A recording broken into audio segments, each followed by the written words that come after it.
જામનગર શહેરમાં છેલ્લા 2 વર્ષ કરતાં વધુ સમયથી ચાલતા શહેરના પ્રથમ ફ્લાયઓવરનું કામ કેટલે પહોંચ્યું તે જાણવાની શહેરીજનોમાં જિજ્ઞાસા હોય તે સ્વાભાવિક છે। ત્યારે રાજ્યના સૌથી મોટા ફ્લાયઓવરનું નિર્માણ કાર્ય ફેબ્રુઆરી 2025માં પૂર્ણ થઈ જવાનો દાવો મ્યુનિસિપલ કોર્પોરેશનના અધિકારીઓ દ્વારા કરવામાં આવ્યો છે। સુભાષ બ્રિજથી 7 રસ્તા સર્કલ સુધીના આ ફ્લાયઓવરનું 86% જેટલું કામ પૂર્ણ થઈ ગયું છે, જ્યારે બાકીના 14% જેટલું કામ પ્રગતિમાં હોવાનું પ્રોજેક્ટ અને પ્લાનિંગ વિભાગના ઇજનેર રાજીવ જાનીએ જણાવ્યું છે। જામનગરના આ ફ્લાયઓવર બ્રિજનું કામ ડિસેમ્બર 2024માં જ પૂર્ણ થઈ જવાનું હતું, પરંતુ ભારે વરસાદ તેમજ ક્રશ મટીરિયલ ઓપરેટરોની હડતાલને કારણે કામમાં થોડો વિલંબ રહ્યો છે। પરિણામે હવે આ કામ ડિસેમ્બરને બદલે ફેબ્રુઆરી 2025માં પૂર્ણ થશે। આ ફ્લાયઓવરની નીચેના ભાગમાં વિશાળ પાર્કિંગ સુવિધા ઊભી કરવામાં આવશે। આ ઉપરાંત ફ્લાયઓવર નીચે ગેમ ઝોન, ગ્રીન સ્પેસ તેમજ સિનિયર સિટીઝનોને બેસવા માટે વ્યવસ્થા પણ ઊભી કરવાનું આયોજન કરવામાં આવ્યું છે।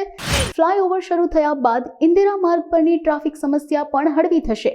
આ ફ્લાયઓવરનું કામ 86% જેટલું પૂર્ણ થઈ ગયું છે, ત્યારે પ્રોજેક્ટ અને પ્લાનિંગ વિભાગના ઇજનેર રાજીવ જાનીએ આ અંગે સંપૂર્ણ માહિતી આપી છે। જામનગર મહાનગરપાલિકા દ્વારા 7 રસ્તાથી સુભાષ બ્રિજ સુધીનો જે 4 લેન ફ્લાયઓવર બ્રિજ બની રહ્યો છે, તે જામનગર સિટી માટે મુખ્ય ટ્રાફિક સમસ્યા તો સોલ્વ કરશે।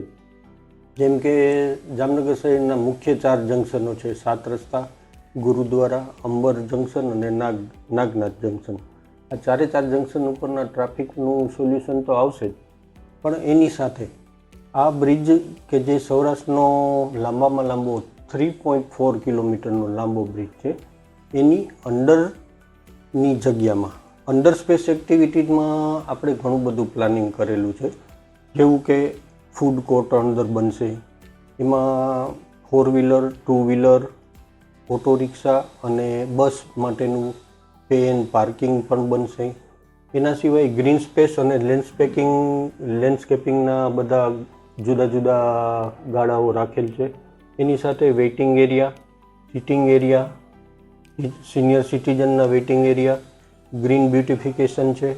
અને સ્પોર્ટ્સ કોર્ટ્સમાં જોઈ તો એમાં અંડર સ્પેસમાં હાલે જે ટ્રેન્ડ ચાલી રહ્યો છે, એમાં બાસ્કેટબોલ, પછી બોક્સ ક્રિકેટ ટાઈપનું, સ્કેટિંગ રિંગ છે, એવા જુદા જુદા વિવિધ સ્પોર્ટ્સની પણ આપણે આયોજન કરેલું છે કે જે બ્રિજની નીચે કરી શકાશે।